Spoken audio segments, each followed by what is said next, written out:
smoking, so just follow me. Come on, let's get the. Come on, nobody's going to die through this. It's going to be fine. There are standards, and there are high standards, and there are Milton Road standards. I don't really know what that means, but it doesn't half encourage the kids to go, there are standards, there are high standards. And all you have to do is to step into that space. And that's what I want you all to do, step in with confidence, because you already know a lot. And funnily enough, I have to be honest, I'm enjoying headship a lot more in the last 4 or 5 years than I did in the first 4 or 5 that I did it. Because I think the first 3 years of the job, I was scared away in the shower. You know, everything was just frightening.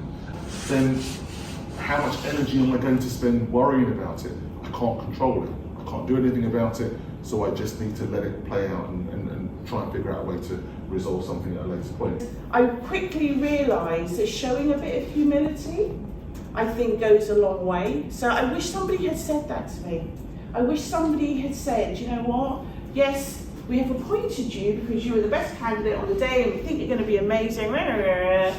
But do you know what, Evelyn? It's okay just to take your time. It's okay to come and ask us as governors some questions. But there is that thing about we don't want to be seen to not know it all. But actually, I think that's okay. I really think it's okay, because I then realised that the school is still going to be standing tomorrow. And Patrick, you mentioned about getting it wrong. You know, I'm sure I've got stuff wrong. The children are okay, the staff are okay, and the school is still standing. You can't do everything by yourself. You need other people, and that delegation is really important.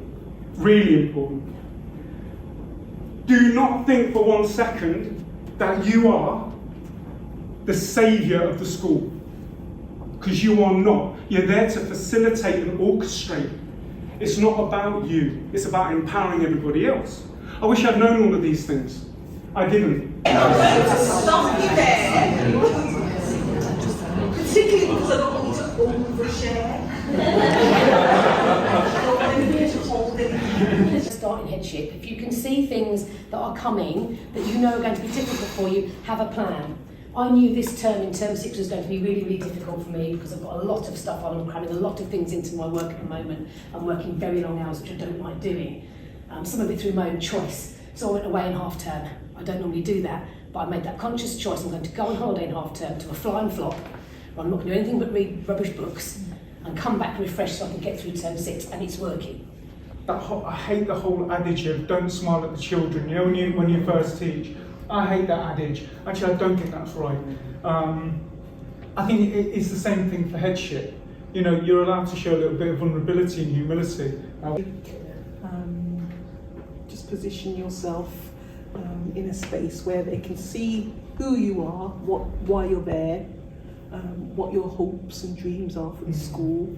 But I think also it's good to reassure staff that you're not there to trash everything that they've done, but you are there to make change. And I think somebody already talked about, I think it was Ray who said change is good, and we just reassure staff that, you know, not all change is negative change, but you can't change things without knowing. So your job at the moment is to know and find out. You know, we all have to accept that there is unconscious bias, and I think it's about recognising that and owning that. And I think if you are the only person around the table, which will happen, right? Let's you know, it will happen. I think there is something about being 10% braver and calling it out when you see it. You know, I talk to my team a lot to say, manage up, okay? I don't know everything, sometimes I get things wrong, but there's something about managing up. And so calling it out, but I always say you do it professionally and respectfully, because you don't want to get into a spat around, you know, your table or whatever.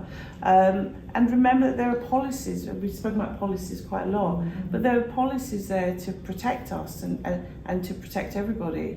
So I think, you know, if you see something that is blatantly not okay, racism, sexism, whatever it is, around a table, I think it's incumbent upon everybody, whether it's affected you or you are an ally around that table, you call it out.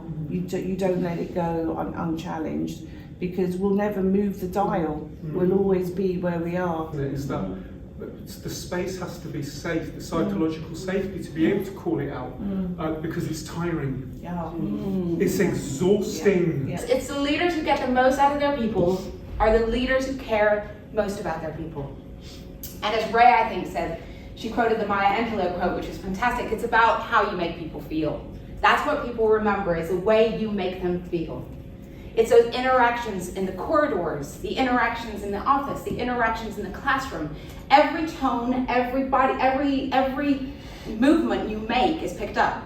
Enjoy whatever role you go to next, okay? Make the most of it. Embrace the experience that you have around you. This network is a network that you can pull on. You know Sonia now, you know Kate, you know Flora, Halil, you know Patrick, you know Evelyn, you know Ray. Just tell them that you were here and they'll be like, yeah, what can I do for you?